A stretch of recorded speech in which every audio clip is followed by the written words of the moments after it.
The reason I wanted to take part in this campaign is mainly to spread awareness about mental health, because I think there's a big stigma that mental health is all like dark and everyone's upset all the time and like the world's terrible and that. But yes, there is parts of mental health where it is quite negative, but also it's a space of like growth.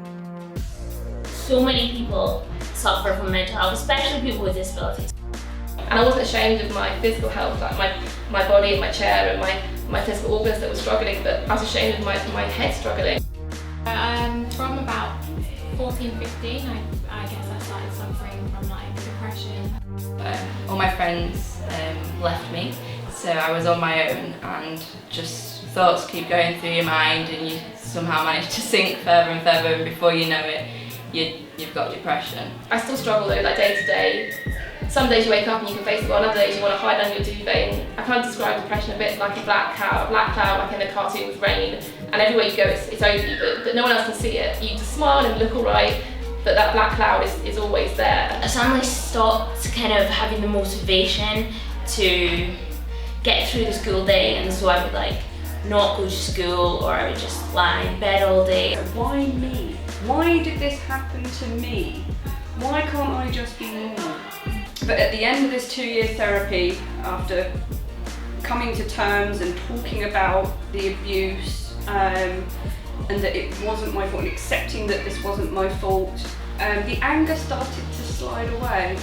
It's always there, it's always in the background, but I'm not so bitter anymore. And I use my anger now to drive me and become more successful than I ever have been in my entire life. At the age of 34, things are taking off, which is quite remarkable.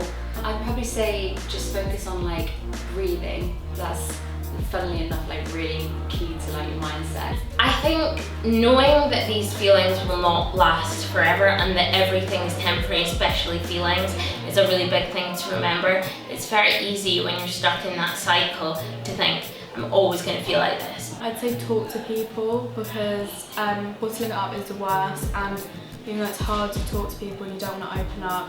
I think once you do it, it's like a weight lifted off your shoulders. And yeah, just be around your friends and family, like around people that support you. Anything just to make myself feel a bit better. Have a nice meal. Have that extra bag of crisps. I may feel guilty about it, but for a moment it makes me feel good. But the bigger thing she does is she gives me confidence. So she gets me out of the house, and getting out as well, people see Willow before they see the chair, and they talk to me as I'm a normal young woman. I either get a hobby, or I'm a bit of a gamer, I'd say. So I just get on the gaming, whether it's a lot of swearing, that helps, or a lot of screaming, or just, you know, venting a little bit. You do it and get it out of the way, and then you carry on. Trying to go out and seeing the people that you love, like the people most important to you, that will make you laugh, make you smile, maybe just go have a coffee, watch the world, like just try not to stay in and feel trapped and lonely. I think the main thing is you're not alone. You're not the only person out there who's struggling. Even if you feel you are, you're not alone. And don't feel shame in speaking out. Don't feel shame in saying, I'm not okay. I would say to myself, it's okay to say you're not okay.